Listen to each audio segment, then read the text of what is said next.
Hello नमस्कार, आप सभी लोगों का स्वागत है। मैं हूं राज राणा और आप सब हैं मेरे सुपर स्टूडेंट।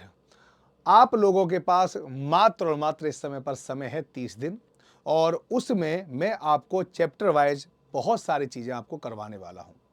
मेरी 3 बजे वाली क्लास जो रोजाना होती है, जो आज भी हो रही है, वहां पर मैं आपको करवाता हूं एनसीईआरटी। तो एनसीईआरटी में वहां पर मैं आपको 6 से लेकर 8 की एनसीईआरटी को पढ़ा रहा हूं। और एनसीईआरटी के अलावा एक और बुक है, वहां पे तुम्हें थोड़ा सा कंफ्यूजन रहता है कि क्या सर हम एससीईआरटी पढ़ें। तो निश्चित रूप से आपको एससीईआरटी भी पढ़नी है। एनसीईआरटी और एससीईआरटी में ज्यादा डिफरेंस नहीं है, ठीक है। कुछ चैप्टर ऐसे हैं जो एनसीईआरटी में भी है और एससीईआरटी में भी है, तो आपको केवल एनसीईआरटी का वो चैप्टर पढ़ना है। जैसे हमने आपको बताया था कि जैसे सौर मंडल है, वो सौर मंडल एनसीईआरटी और एससीईआरटी दोनों में है, तो आपको एनसीईआरटी पढ़नी है। पृथ्वी का परिमंडल दोनों में है, तो आपको एनसीईआरटी पढ़नी है। लेकिन कुछ ऐसे चैप्टर हैं जो एनसीईआरटी में नहीं दे रखे हैं और उनसे सवाल आने की पूरी पूरी संभावना है, क्योंकि आप बिहार का पेपर दे रहे हैं।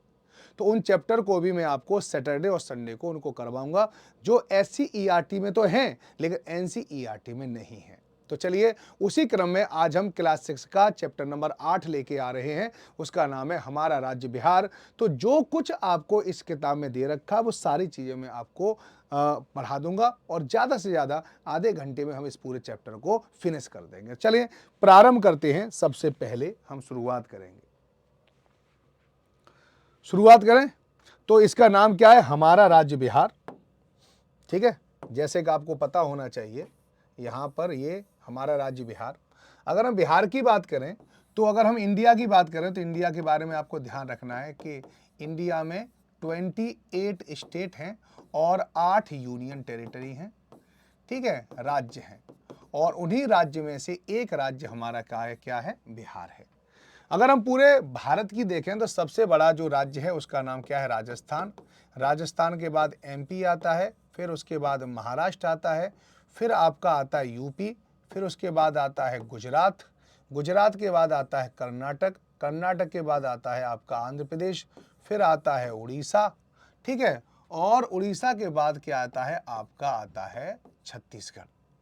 अब छत्तीसगढ़ के बाद क्या आता है? यहां पर 1 2 3 4 5 6, छत्तीसगढ़ के बाद आपका क्या आएगा? तमिलनाडु आएगा, और तमिलनाडु के बाद आएगा आपका तेलंगाना।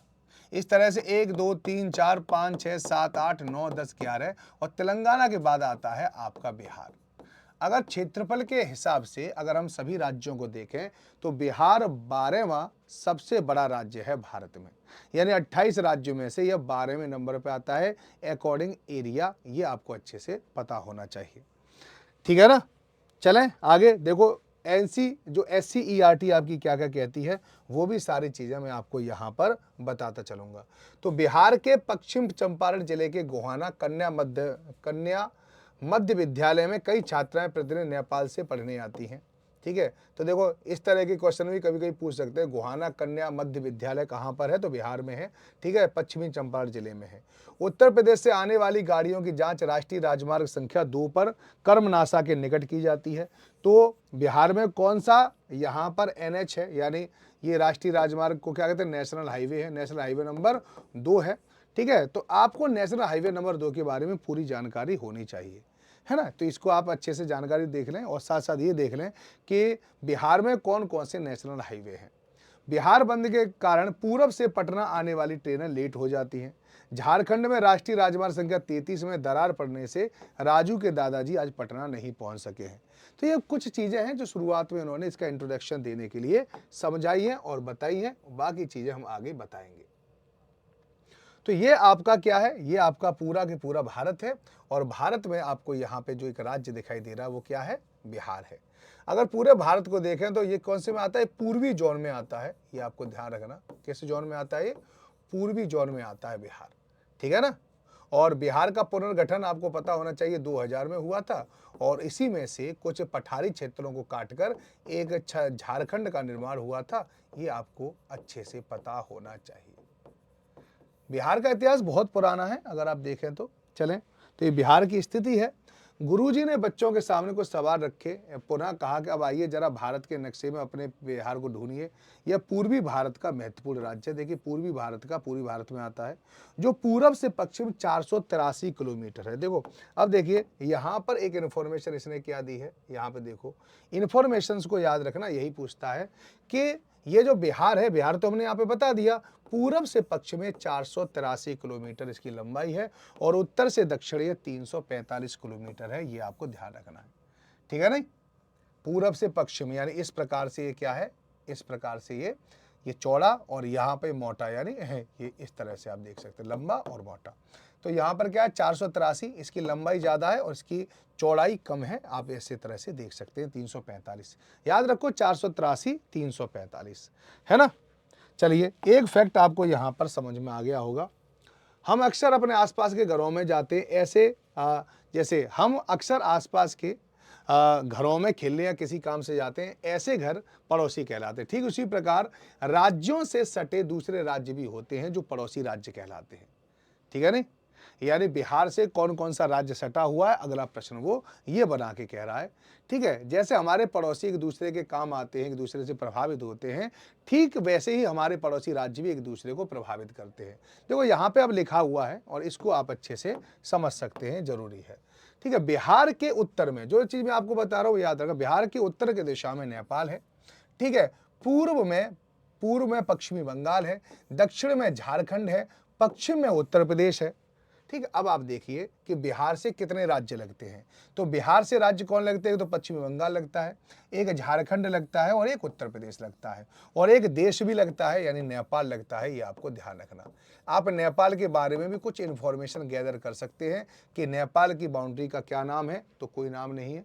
भारत से नेपाल की कितनी बाउंड्री लगती है, तो 1761 किलोमीटर की लंबी बाउंड्री लगती है, ठीक है। नेपाल के बहुत सारे लोग भारत में भी आते हैं और उन्हें कोई भी वीजा लेने की जरूरत नहीं पड़ती है। नेपाल में रुपया चलता है, इसकी राजधानी काठमांडू है, ये आपको निश्चित रूप से पता होगा, ठीक है। नेपाल एक हिंदू राज्य है, यानी इसमें अब तो लोकतांत्रिक हो गया लेकिन हिंदू राज्य है, इसमें हिंदू जनसंख्या सबसे ज़्यादा है। ऐसा कुछ चीज़ें आपको नेपाल के बारे में निश्चित रूप से पता होनी चाहिए। इस नेपाल के ऊपर चले जाएं, जैसे बिहार है यहाँ पर, और बिहार के थोड़ा सा ऊपर चले जाए तो नेपाल, और नेपाल के ऊपर क्या चले जाए, तिब्बत आ जाता है, यानी चाइना आ जाता है। यानी चाइना और भारत के बीच में एक ऐसा राज्य है जो इन दोनों की सीमा के टकराव से बचाता है। और ऐसे देश जो बीच में आते हैं, तो बड़े बड़े देशों के, उनको भूआबद्ध देश यानी उनको क्या कहते हैं, बफर स्टेट कहते हैं, ठीक है। तो ये नेपाल अपने आप में एक बफर स्टेट है, जैसा कि आपको पता होना चाहिए, है ना। अब आपको ये पता चल गया हमारे पड़ोस में कौन कौन है, आगे चलते हैं, ठीक है। अब आ जाते हैं प्रशासनिक सीढ़ियाँ, जैसे कि आप यहाँ पे प्रशासन में देख लो बिहार में क्या क्या है, ठीक है। ऐसे ही मैं आपको पता 6, 7, 8, 9, 10 जितना भी जहाँ जहाँ बिहार होगा ना, चैप्टर बता दूंगा, एक्स्ट्रा नहीं पढ़ा रहा हूँ, केवल किताब पढ़ा रहा हूँ, बाकी जो मैं आपको बता दूंगा वो अपने आप तैयार करना है, ठीक है। इतने बड़े राज्य को प्रशासनिक सुविधा के लिए 9 प्रमंडल, यानी 9 क्या होती है, कमिश्नरी, प्रमंडल को क्या कहते हैं, कमिश्नरी, और 38 जिलों में बांटा गया है। तो बिहार कितने जिलों में बांटा गया है और कितने प्रमंडल में बांटा गया है, ऐसे आपको ध्यान रखना चाहिए। और यहाँ पर बिहार के सभी, ठीक है, इनका नाम दे रखा है, देखो यहाँ पे नाम तो नहीं दे रखा लेकिन इसमें संख्या दे रखी है, ठीक है नहीं। तो ये सब जिले हैं, अगर आप अपने अपने जिलों को यहाँ पे, ठीक है, टिक कर सकते हो। बस यहाँ पे एक बता दूंगा, ये जो 25 नंबर पे आपको जिला दिखाई दे रहा है ना, ये पटना है, ठीक है नहीं, ये आपको याद रखने हैं। तो गुरुजी ने बताया कि इतने बड़े राज्य को प्रशासनिक सुविधा के लिए 9 कमिश्नरी में और 38 जिलों में बांटा गया है। राजनीतिक विभाजन होता है, ठीक है नहीं। एक प्रमंडल में कई जिले होते हैं, कमिश्नरी कई जिलों से मिलकर एक कमिश्नरी बनती है, ठीक है। जिले में अनुमंडल होते हैं, ये भी आपको याद रखना, और इन अनुमंडलों से के कई प्रखंड होते हैं, ऐसे प्रखंडों की संख्या 534 है, ठीक है। यानी जिलों को भी बांटा जा सकता है ब्लॉक वगैरह में, तो वही है, ठीक है। और ये जो ब्लॉक होते हैं वो कई पंचायतों से मिलकर, तो हमारे यहाँ पे ब्लॉक कितने हैं अगर आपसे पूछ ले तो 534 हैं, और इनमें भी सारी पंचायतें दे रखी है ना। ये बिहार के सब जिले हैं,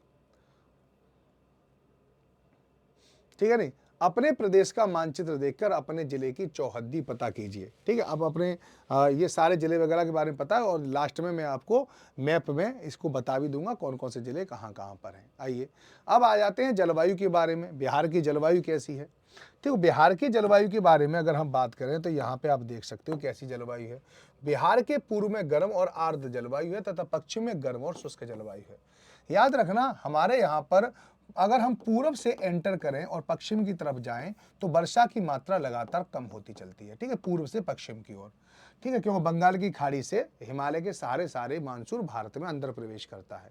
तो हमेशा ध्यान रखो कि चाहे कोई भी हो, मान लो बिहार भी है तो बिहार का जो पूर्व वाले हिस्से को ज़्यादा वर्षा मिलती है और पश्चिम वाले को कम, तो पूर्व वाले हिस्से में नमी ज़्यादा होगी, इसलिए यहाँ पे देखा हुआ ह्यूमिड यानी आर्द्र, गर्मी तो होती है, और पश्चिम में शुष्कता ज़्यादा होती है, तो पश्चिम में गर्म और शुष्क जलवायु है। ध्यान रखना, यहाँ की जलवायु मानसूनी है और यहाँ पर मुख्यतः 3 ऋतुएं होती है, ग्रीष्म, वर्षा और शीत। ये भी आपको पता होगा, 3 ऋतुएं यहाँ पर पाई जाती है। तो कभी आपसे क्वेश्चन पूछ ले कि बिहार की जलवायु कैसी है, तो आप यहाँ पे बता सकते हो कि आर्द्र जलवायु कैसी है, गर्म जलवायु है, यहाँ पे गर्म, आर्द्र और शुष्क जलवायु है, अगर पूरा देखा जाए तो, है ना। और वैसे कहे हो तो आप कह देना मानसूनी जलवायु है, यहाँ की जलवायु मानसूनी लिखा है कि नहीं, मानसूनी जलवायु। बिहार की जलवायु कैसी है, मानसूनी जलवायु है, ऐसे करके आपको याद रखना है ना। बाकी आप मौसमों के बारे में पता ही है, आपको ऋतु के बारे में जानते ही हो, ऋतु क्या होती है, ठीक है। गर्मी का मौसम कैसा होता है तो आप जानते ही हो कि गर्मी कब कब पड़ती है हमारे यहाँ पर, ठीक है, जून तक पड़ती है। ये होली के बाद से गर्मी पड़ना शुरू होती है और जून तक पड़ती है। इस दौरान धूल भरी तेज आंधियां चलती हैं, जिसे लू कहते हैं। अब लू किसे कहते हैं, यहाँ से एक प्रश्न आपसे आ सकता है कि लू किसे कहते हैं। यहाँ पे लिखा है ना कि इन धूल भरी आंधियों को हम क्या कहते हैं, लू कहते हैं। लू, बात समझ कि नहीं। अब यहाँ पे लू कहते हैं, लू का मतलब क्या है, कभी जानते हो। लू एक क्या स्थानीय पवन है। पवनें हमारी कई प्रकार की होती हैं, तो ये स्थानीय पवन है, जिसको हम कहते हैं लोकल विंड, ठीक है नहीं। ऐसी पवनें जिन पर वहां की स्थलाकृति का प्रभाव पड़ता हो, वहां की स्थानीय दशाओं का प्रभाव पड़ता है, स्थानीय पवन कहलाती हैं। और भारत में गर्म हवाएं चलती हैं, उनको लू कहते हैं, है ना। इसका तापमान बहुत ज़्यादा होता है, कभी कभी लू से भी बहुत सारे लोगों की डेथ हो जाती है, इतनी खतरनाक होती है, डिहाइड्रेशन कर देती है ये, है ना। और कभी कभी हल्की वर्षा भी हो जाती है। औसत 30 डिग्री सेंटीग्रेड तापमान रहता है, जबकि गर्मी में तापमान 40 डिग्री सेंटीग्रेड भी चला जाता है। याद रखो, इस समय पर जो गर्मी पड़ती है ना, वहाँ से कभी कभी वर्षा होती है, वो वर्षा बड़ी फायदेमंद भी हो जाती है कभी कभी, क्योंकि यहाँ पर भी बहुत सारे पेड़ पौधे होते हैं। तो ये जो वर्षा है ना, कभी कभी फायदा करती है। आम के पेड़ों पे तो वर्षा बहुत ज़्यादा फायदा करती है, ठीक है नहीं। अब आ जाते वर्षा का मौसम। तो वर्षा के मौसम आप जानती हो कब शुरू होगा। वर्षा यहाँ पर जून से शुरू हो जाएगी, 25 जून के आसपास शुरू हो जाती है और अक्टूबर तक बारिश होती है। बरसात का पानी खेतों में, इनमें से सब जानते ही हो आप, इसको मैं क्या बताऊँ तुम्हें, इसमें और तो कोई चीज़ आएगी नहीं, ठीक है। यानी महिलाओं को भी खेती में काम पर्याप्त रोजगार मिलता है। नेपाल की तराई में पहाड़ी से तेजी से गिरने वाली नदियाँ अपने साथ बड़ी मिट्टी में गादे कंकड़ लेके आती हैं, जो नदियों के तल में जमा हो जाते हैं। नदियों की बाढ़ का पानी आसपास के इलाकों में फैल जाता है। बात यह है कि हमारे बिहार में ज़्यादा बाढ़ आती क्यों है, अभी कभी ये प्रश्न आ जाए ना, तो ये ध्यान रखना। देखो ये लिखा हुआ कि नेपाल की तराई में पहाड़ी से नदी तेजी से गिरती है, ठीक है, क्योंकि नेपाल एक मैदानी क्षेत्र है और उसके ऊपर पहाड़ी क्षेत्र है। तो तेजी से गिरेंगी तो अपने साथ बड़ी मात्रा में मिट्टी भी लेके आती है, कंकड़ी भी लेके आती है, तो नदियों के तल में जमा हो जाते हैं। तो नदियों का तल क्या हो जाता है, भर जाता है, तो पानी क्या हो जाता है, उफान ले जाता है और यहाँ से तटों को तोड़ते हुए पूरे बिहार में फैल जाता है और इस प्रकार से बिहार में बहुत ज़्यादा बाढ़ आ जाती है। कोसी नदी इसके लिए उदाहरण है। आपको पता है कोसी नदी में कितनी बाढ़ आती है, उसकी वजह से मार्ग भी बदल लेती है और उसको मार्ग परिवर्तन करने वाली नदी भी कहते हैं, जैसे कि आपको पता होना चाहिए, है ना। आगे चलते हैं यहां पर, ठीक है। रोहित, अपने राज्य में बाढ़ भी तो खूब आती गुरुजन होता है। बाढ़ का मूल स्रोत गंडक, देखो यहाँ पे लिखा हुआ बाढ़ का, यानी बाढ़ कौन कौन सी उसमें आती है, तो ये आती है गंडक नदी में, बागमती नदी में, कमला, बकैया, करह, महानंदा, कोसी। यानी बिहार की ये महत्वपूर्ण नदियां हैं, जैसे कि आपको पता होना चाहिए, ठीक है नहीं, जिनका उद्गम नेपाल में है। अब तो ये एक और आपको फैक्ट पता चल गया, पूछ सकता है आपसे, गंडक का कौन सी निम्नलिखित में से ऐसी कौन सी नदियां हैं जो नेपाल से निकलती हैं, तो ऐसे करके पूछ लेगा, केवल 1, केवल 2, केवल 3। तो याद रखो, गंडक, बागमती, कमला, बकैया, करह, महानंदा, कोसी, ये सब की सब नेपाल में निकलती हैं, ठीक है। सुपौल से दक्षिण सहरसा जिले तक लगभग 110 किलोमीटर तक का पूर्वी बांध तथा मधुबनी में दक्षिण खगड़िया तक 90 किलोमीटर तक के पश्चिमी बांध के बीच लगभग 10 किलोमीटर के चौड़ाई वाले क्षेत्र के लोग वर्ष में लगभग 3 से 4 महीने दोहरी जिंदगी जीते हैं। आप देखो, इतनी इतनी जगह पर यहाँ पे खूब बाढ़ आती है, दोहरी जिंदगी यही होती है। कितनी बाढ़ आ जाती है तो ये जगह जगह पर इन्हें टेंट लगा के रहना पड़ता है, छोटे छोटे उसमें रहना पड़ता है, जैसे कि आप यहाँ पे देख पा रहे हो अच्छे से, है ना। समझ में आएगा नहीं। आइए, तो यहाँ पर देखो ऐसे ऐसे फैक्ट याद करने होंगे, कुछ ज़्यादा थोड़ी पढ़ना है यहाँ पर, ठीक है। ये चलिए गुरुजी बोले कि पिछले दिनों भेंट सहरसा जिले के किसान से हुई बातचीत के क्रम में उसने बताया कि पूर्वी बांध से पश्चिमी बांध के बीच लगभग 1100 वर्ग किलोमीटर में रहने वाले लोग लगभग 4 महीने तक विस्थापित जिंदगी जीते हैं। यानी पूर्वी बांध और पश्चिमी बांध के बीच में जो जगह है ना, तो बांध है, तो वहां पर बहुत ज्यादा बाढ़ आ जाती है। ठीक है नहीं, तो ये इनको राहत शिविरों में भेज दिया जाता है, अपने घर को छोड़कर उन्हें वहाँ रहना पड़ता है, फिर पानी उतरता है तो फिर दोबारा से वहाँ चले जाते हैं। ऐसे बरसात के दिनों में लोग बाढ़ की संभावना जान के तटबंधों और इस पर रहने चले जाते हैं। फूस और प्लास्टिक के काम चलाऊ छत और दीवार बनाकर रहते हैं, ये सब जानते हैं, तो इससे कोई प्रश्न तो आएगा नहीं। तो जहाँ से प्रश्न नहीं आएगा उसको लिए हम बिल्कुल टाइम खराब नहीं करेंगे इस समय पर। घरों को छोड़कर तटबंध पर जाने से मैनेजर के, चलो ये कोई बात नहीं। बाढ़ वाले क्षेत्र में फसल के बजाय डंठल वाले, चलो ये छोड़ो। तटबंध पर तटबंधों पर रहने, या तटबंध होता है कि नदियों के दोनों तरफ के जो किनारे होते हैं वो दूधों की बिक्री बचा कर रखे गए अनाज, मछली पकड़ना, सहकारी सहायता पर निर्भर हो जाते हैं। ये अपने गांव तथा खेतों में पानी डूबे खेत देखते रहते हैं। बाढ़ में घिरे गांव में अपने घरों को देखने के लिए अपने पास नाव होती है, जिसकी मदद से वो घर की देखरेख करते हैं या काम की चीज़ें ले आते हैं। तो ये तो चलो, ये तो सब है, ये तो आपको जानती हो। ठीक है, बाढ़ द्वारा लाई गई बलुआ मिट्टी से, अब देखो बाढ़ अगर आती है, बाढ़ नुकसान करती है तो बाढ़ कुछ फायदा भी करती है। बाढ़ के साथ बहुत सारी अच्छी मिट्टी आती है, ताजी मिट्टी होती है, और वो खादर मिट्टी होती है, और खादर की जो उत्पादकता बहुत ज़्यादा होती है, तो उसमें बहुत सारी चीज़ें भी हो जाती हैं, जैसे कि आपको यहाँ पर पता होना चाहिए। ठीक है नहीं, चलिए ये भी यहाँ पर ऐसी, इससे कोई प्रश्न नहीं आएगा। यहाँ पर देखो कोसी नदी दे रखी है, तो आप कोसी नदी को आप अच्छे से जरूर पढ़ लें जब भी आए कि कोसी नदी कहाँ कहाँ, पता है ये किसकी सहायक नदी है। तो कोसी नदी कहाँ से निकलती है, ये कोसी नदी नेपाल से निकलती है ना। वहाँ पर 7 नदियाँ हैं, 7 नदियों का एक वो है, उसको सप्तकोशी कहते हैं। उसकी सबसे बड़ी जो धारा है वो अरुण है, और ये फिर नेपाल में, ये बिहार में कौन से ज़िले से प्रवेश करती है, और एक कौन से ज़िले से गंगा में मिल जाती है, ऐसे करके याद रखना। भागलपुर वगैरह का नाम भी आपको याद रखना है, ये गंगा की सहायक नदी है। तो ऐसे भी प्रश्न आपसे पूछे जा सकते हैं ना। टाल क्षेत्र का एक यहाँ पर गांव, अब गांव के बारे में, तो गांव के बारे में से आपसे प्रश्न तो बिल्कुल नहीं पूछेगा, ये आपको ध्यान रखना चाहिए। ठीक, बस यहाँ पर 3 प्रकार की जो फसलों की बात की गई है, कि हमेशा याद रखो 3 प्रकार की फसलें होती हैं, तो रबी, ठीक है, एक क्या होती है खरीफ, और एक क्या होती है जायद की फसल। तो जो खरीफ की फसल होती है पूरी मानसून में होती है, ये आपको याद रखना। मानसून, जब हमारे यहाँ मानसून शुरू होता है जुलाई अगस्त सितंबर अक्टूबर, ठीक, अक्टूबर तक होती है। अक्टूबर के बाद यहाँ पे अक्टूबर से नवंबर से लेकर मार्च तक रबी की फसल होती है, और अप्रैल मई और जून ये यहाँ पे जायद की फसल होती है, जैसा कि आप अच्छे से जानते होंगे और आपको पता भी होगा।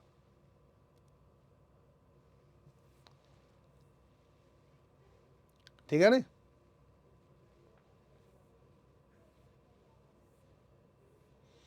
अब जाड़े का मौसम है, जाड़े के मौसम को तो आप जानते हो कि ठंड ज़्यादा पड़ती होगी, मफलर ओढ़ के लोग रहते ही हैं यहाँ पर। ठीक है, चलिए, और तो यहाँ पे कोई ज़्यादा है नहीं। कृषि व्यवसाय, तो यहाँ के ज़्यादातर लोग क्या होते हैं, कृषि व्यवसाय में लगे रहते हैं। अब यहाँ पे देख लो, इसको थोड़ा सा पढ़ लो, यहाँ से हो सकता है क्वेश्चन आ जाए कि तुम अगर गांव में रहते हो तो हर सुबह देखते हो परिवार के लोग खेत खलिहानों में काम करते हैं। ठीक है, धान से ही चावल प्राप्त होता है, ये हमारा खाद्यान्न है। तो बिहार का जो सबसे ज़्यादा जो खाद्यान्न स्टेपल फूड है वो क्या है, चावल है। फिर भी गेहूँ, मक्का, दलहन, तिलहन की खेती भी होती है। यह सभी प्रत्यक्ष अप्रत्यक्ष रूप से किसान उपयोग में लाते हैं। लेकिन वैशाली, समस्तीपुर, मुजफ्फरपुर जिले में तंबाकू, ठीक है, छपरा, सिवान, गोपालगंज एवं चंपारण क्षेत्र में गन्ना, तो ये याद रखना। और पूर्णिया तथा कटिहार, अररिया, किशनगंज में जूट की खेती होती है। तो देखो तंबाकू के लिए क्या क्या मशहूर है, ये आपको याद रखना। तंबाकू के लिए क्या क्या मशहूर है, वैशाली, समस्तीपुर और मुजफ्फरपुर। ठीक है, 3 याद रखना तंबाकू के लिए। तो ये क्योंकि यहाँ से प्रश्न 100% पूछे जाते हैं। छपरा, सिवान, गोपालगंज और चंपारण का क्षेत्र वो गन्ने के लिए मशहूर है, और पूर्णिया, कटिहार, अररिया ये जिले किशनगंज जूट के लिए मशहूर है। इन फसलों को कारखाने में लाया जाता, तंबाकू से सिगरेट, ठीक है, और बीड़ी, और गन्ना से चीनी, गुड़ व जूट से पाट के सामान बनाए जाते हैं, जैसे कि आपको यहाँ पे पता होगा। ठीक है, ये मैं इसीलिए तो कह रहा हूँ ज़्यादा चीज़ नहीं पढ़नी है, जो चीज़ मैं निशान लगा रहा हूँ केवल वही पढ़ना हो, ज़्यादा नहीं। ठीक है, अब वन क्षेत्र में देख लो, बिहार में मात्र 6.4% ही भूभाग पर वन है। ठीक है ना, और भारत में लगभग 24% के आसपास वन है, ये आपको ध्यान रखना। तो बिहार में काफ़ी कम वन है, इसलिए क्योंकि यहाँ पर मैदानी क्षेत्र है और कृषि योग्य भूमि है, इसलिए कृषि योग्य भूमि के लिए यहाँ पे साहब जो वन है वो लगभग खत्म कर दिए गए हैं। उत्तर पश्चिम में हिमालय के तराई क्षेत्रों में सोमेश्वर की पहाड़ियों में जंगल मिलते हैं। कहाँ पर मिलते हैं? उत्तर पश्चिम में हिमालय की तराई में सोमेश्वर पहाड़ी में जंगल मिलते हैं। सोमेश्वर पहाड़ी पूछ रहे कहाँ पर है, तो बिहार में है, आप सीधे सीधे लगा देना। अररिया तथा पूर्णिया जिले में कुछ हिस्सों में बिरल वन पाए जाते हैं, दूर दूर वन पाए जाते हैं। जमुई तथा बांका जिले में कुछ हिस्सों में जंगल हैं। गया तथा नवादा जिले में झारखंड की सीमा सटे कुछ हिस्सों में वन से आच्छादित है।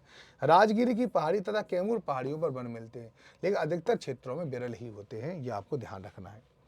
आगे आता है तंबाकू। वैसे तंबाकू में नंबर 1 कौन है? नंबर 1 अगर देखा जाए तो आंध्र प्रदेश है, ये आपको ध्यान रखना है ना, ये है। हमें अक्सर कई लोगों को तंबाकू खाते देखा, क्या तुमने किसी तंबाकू की दुकान पर सरेरा तंबाकू का बोर्ड देखा है? यहाँ पे सरेरा तंबाकू, ठीक है। इसका मतलब है, कभी सोचा है, गुरु जी से ये बात चौंकाने वाली थी, याद रखो। सचमुच ऐसा बोर्ड तो तंबाकू दुकानों पर दिखता है। गुरु जी ने कहा कि मैं तंबाकू बेचने वाले नारायण लाल को बुलाता हूँ। दूसरे दिन गुरु जी के साथ नारायण लाल आए और समय से तंबाकू की जानकारी दी। तो इन्होंने समैसा तंबाकू क्या है, इसके बारे में आपसे भी वो प्रश्न पूछ सकता है, तो आपको पता रखना है। बताया कि उत्तर बिहार में समस्तीपुर, ठीक है। देखो अब ये एक फैक्ट है जो आपसे पूछा जा सकता है कि बताया कि उत्तर बिहार में समस्तीपुर, मुजफ्फरपुर और वैशाली जिलों में कुछ प्रखंडों में तंबाकू उपजाया जाता है। इन इलाकों को संयुक्त रूप से सरेसा क्षेत्र कहते हैं। तो सरेसा क्षेत्र किसको कहते हैं, ये आप याद रखना कि समस्तीपुर, मुजफ्फरपुर और वैशाली। तो इस प्रकार के प्रश्न आपसे खूब पूछे जाते हैं। और यहाँ पे जो तंबाकू होता है, और उस तंबाकू को ही हम क्या बोलते हैं? सरेसा तंबाकू, ठीक है। यह किसी खास गांव का नाम न होकर तंबाकू उत्पादन करने वाले पूरे इलाके का नाम है। इस इलाके का तंबाकू देश के अन्य देशों में भेजा जाता है। वहाँ के किसान खेती बाड़ी का अर्थ खेतों को खूब साफ रखकर तंबाकू के पौधों को लगाना, उनके पत्तों को सुखाना, उनके व्यापारियों के हाथे बेच देना। हमारे जैसे कई छोटे दुकानदार भी ये सब चीज़ बता रहा है, और कुछ इसमें ज़्यादा बात नहीं है ना, और भी कुछ आपको ज़्यादा पढ़ने की जरूरत नहीं है। सरेसाई, यही बात याद रखो, बहुत है। चीनी कहाँ से आती है? तो ये आपको पता होगा कि गन्ने को पेराई होती है और उसके बाद ये यहाँ पे आती है, ठीक है, याद रखना। नेपाल की पहाड़ियाँ, नेपाल की पहाड़ी से चूने का अंश आ जाता है। यह मिट्टी ईख की खेती के लिए उपयुक्त है, ठीक है। तो यहाँ पे याद रखना, गन्ने के लिए क्या होता है कि जो चूना होना चाहिए थोड़ा सा मिट्टी में, तो ये चूना आ जाता है कहाँ से? देखो यहाँ लिखा हुआ कि वहाँ नेपाल की पहाड़ियों से पानी बहकर आता है, मिट्टी में चूने का अंश चला आता है। ये मिट्टी ईख की खेती के लिए उपयुक्त होती है। मैंने देखा सैकड़ों ट्रैक्टर पर गन्ने लदे। ये गन्ने वगैरह आप अच्छे से जानते होगे, ये आपको पढ़ने की ज़रूरत नहीं है। अब आगे आ जाते हैं वन्य जीवों पर, जहाँ से ये प्रश्न आ सकता है आपसे। और ठीक, बच्चे क्या आप जानते हैं कि जंगल में अनेक जानवर रहते हैं? तो बाघ, भालू, हिरण, बारहसिंगा, नीलगाय, हाथी, ठीक है, तो जानते होंगे। बाघ हमारा राष्ट्रीय पशु है, ये तो आपको पता ही है, इसमें और क्या बताना है ना। कभी कभी बिहार के घने जंगलों बाघ और हाथियों की भरमार थी, लेकिन जनसंख्या के बढ़ने से जंगल कटते गए और जंगली जानवर घटते गए। आज भी पश्चिमी चंपारण जिलों में वाल्मीकि नगर जो है ना, उस अभ्यारण्य में रात्रि के समय बाघों की दहाड़ सुनाई दी जाती है, ठीक है नहीं। तो वाल्मीकि नगर अभ्यारण्य कहाँ पर है, ऐसे प्रश्न आ सकते हैं। तो पश्चिमी चंपारण, एक और यहाँ पे फैक्ट हमें दिख जाता है। यहाँ पर बाघ के अतिरिक्त जंगली सुअर, भालू, हिरण भी बहुलता में पाए जाते हैं, ठीक है नहीं। आगे देखो, वाल्मीकि नगर जो है अभ्यारण्य के अतिरिक्त, देखो यहाँ पे और भी कुछ दे रखा है कि अतिरिक्त रोहतास जिले का कैमूर अभ्यारण्य। तो कैमूर अभ्यारण्य कहाँ पर है? रोहतास जिले में, ठीक है। वाल्मीकि अभ्यारण्य कहाँ पर है? ये भी मैंने आपको बताया था, कहाँ पर है? पश्चिमी चंपारण में। और कैमूर अभ्यारण्य कहाँ पर है? रोहतास में। नालंदा जिले का राजगीर अभ्यारण्य, तो राजगीर अभ्यारण्य कहाँ पर है? नालंदा में, ठीक है। गौतम बुद्ध अभ्यारण्य कहाँ पर है? गया में, ठीक है। खड़गपुर की पहाड़ियों के बीच अवस्थित भीम बांध अभ्यारण्य, ठीक है नहीं, गया में ही कौन सा है? भीम बांध अभ्यारण्य है। खड़गपुर की पहाड़ियां भी कहाँ पर है? गया में है, ये भी आपको याद रखना है। और इसके गर्भ जल के सोते किसी का भी मन मोह सकते हैं, ठीक है नहीं, समझ गए नहीं। गया में गौतम बुद्ध अभ्यारण्य और खड़गपुर की पहाड़ियों के बीच अवस्थित भीम बांध अभ्यारण्य है, और इसके अंदर क्या है? गर्म जल के स्रोत है। तो गर्म जल के स्रोत कहाँ पाए जाते हैं? गया में पाए जाते हैं, भीम बांध अभ्यारण्य, ये आपको अच्छे से याद रखना है ना। गंगा और सोन नदी के दियारे में उगी लंबी घासों के बीच नील गायों को दौड़ते हुए देखा जा सकता है। यह सांपों की विभिन्न प्रजातियां हैं, इनमें गेहून यानी कोबरा, करैत, धामिन इत्यादि मिलते हैं। इस प्रकार बेगूसराय जिले के कांवर झील, तो कांवर झील कहाँ पर है? ये आप याद रखना, बेगूसराय में है, ठीक है। जाड़े के मौसम में देशी और विदेशी पक्षियों झुंड देखा जा सकता है। पटना नगर में स्थित संजय गांधी जैविक उद्यान, तो संजय गांधी जैविक उद्यान कहाँ पर है? कभी प्रश्न आपसे पूछ सकता है, तो पटना नगर में है, ये आपको ध्यान रखना। जंगली जानवर नजदीक से देखने का आकर्षण जगह है। जाड़ों के दिनों में पटना के दानापुर सैनिक छावनी के निकट गंगा तट पर साइबेरियन क्रेन देखे जाते हैं। साइबेरिया से आते हैं, ये प्रवासी पक्षी हैं और ये अंडे देने के लिए, बच्चों को पैदा करने के लिए आते हैं यहाँ पर, है ना, साइबेरियन क्रेन, तो याद रखना। पर्यटकों की सुविधा के लिए यहाँ पे वॉच टावर बनाने का निर्णय लिया गया है, ये तो आप सही है। चलो आगे आते हैं जनसंख्या पर। जनसंख्या का तो कहनी क्या है, ये तो आपको क्या बताऊं, है ना। जनसंख्या की बात करें तो बच्चे, क्या आप जानते हैं कि हमारे देश में प्रत्येक 10वें वर्ष जनगणना होती है। 2011 की जनगणना अनुसार बिहार की कुल जनसंख्या इतनी है 10,38,00,000, यानी लगभग 10 साढ़े 10 वो है। बिहार के अधिक लोग सिर्फ उत्तर प्रदेश और महाराष्ट्र में रहते हैं। सबसे ज़्यादा जनसंख्या कहाँ पर है? उत्तर प्रदेश नंबर 1 पे है, नंबर 2 पे क्या है, ये है, और नंबर 3 पे कौन सा आ जाता है? हमारा बिहार है। यानी बिहार जनसंख्या की दृष्टि से तीसरे नंबर पे आता है, ऐसा आपको याद रखना है। यहाँ अधिकतर लोग गांव में रहते हैं और यहाँ कई बड़े नगर भी हैं। बिहार की राजधानी पटना है। इस नगर में करीब 20 लाख लोग रहते हैं। बिहार की जनसंख्या तेजी से बढ़ रही है। इसी का प्रभाव है कि वनों को काटकर लगातार खेत बनाया जा रहा है। गहन खेती करने के लिए भी मिट्टी की उर्वरक शक्ति कम होती जाती है। ऐसा इसलिए हो रहा है कि एक ही खेत में लगातार कई प्रकार की फसलें होती हैं। दूसरा, अधिक उत्पादन प्राप्त करने के लिए रासायनिक खादों का प्रयोग हो रहा है, जिससे भूमि और उर्वरक शक्ति खराब हो रही है और बंजर होती जा रही है भूमि। ठीक है, वो तो होगा, ज़्यादा जनसंख्या होगी तो जनसंख्या, पता है, संसाधनों पर ज़्यादा इम्पैक्ट डालती है, उनको ज़्यादा दोहन करना पड़ता है, इससे नुकसान होता है ना। चलिए, ओके, इतनी बात हो गई, आगे चलते हैं। अब देखो यहाँ पे कुछ प्रश्न है, इन प्रश्नों का आप अपने आप जवाब दीजिए। ये मैंने अभी आपको पढ़ाया है, तो आप देखो कमेंट बॉक्स में इन सबका मुझे आंसर दीजिए। कमेंट बॉक्स में सबको बताना है। पहला प्रश्न है, पहले प्रश्न का आंसर क्या है? रबी की फसलों के लिए मशहूर ताल क्षेत्र कहाँ पर है? हमने बताया था, इसका आंसर बताना है आपको। दूसरे का आंसर बताना, 2 का 1, 2 का सोमेश्वर पहाड़ी कहाँ पर मिलती है, ये भी मैंने आपको पढ़ाया था। इसके अलावा सरेसा क्षेत्र में कौन कौन सा शामिल है? आगे क्वेश्चन, गन्ना उत्पादन जिले कौन कौन से हैं? इस प्रकार से इनका आंसर भी मुझे आपको यहाँ पे बताना है, ठीक है ना। इसके अलावा मैं कुछ चीज़ें, अभी मैंने आपको बताया था कि एक चीज़ मैं आपको मैप दिखा देता हूँ थोड़ा सा, ठीक है ना। ये मैं आपको थोड़ा सा मैप जरूर दिखाऊंगा।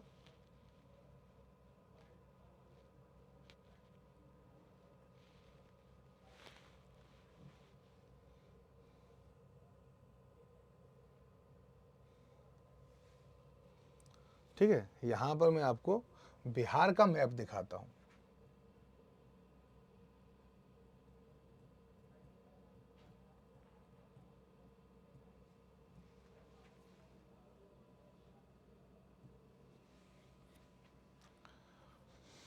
बिहार का पॉलिटिकल मैप, ठीक है। अब बिहार का पॉलिटिकल मैप अगर कोई भी देखोगे तो आप यहाँ पे अच्छे से बिहार का पॉलिटिकल मैप देख पाओगे, है ना।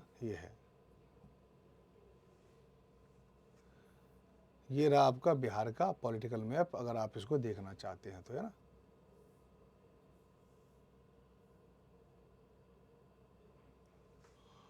ओके, यहाँ पे देख लो बिहार का पॉलिटिकल मैप ये है, जैसे कि हमने आपको यहाँ पे बताया था।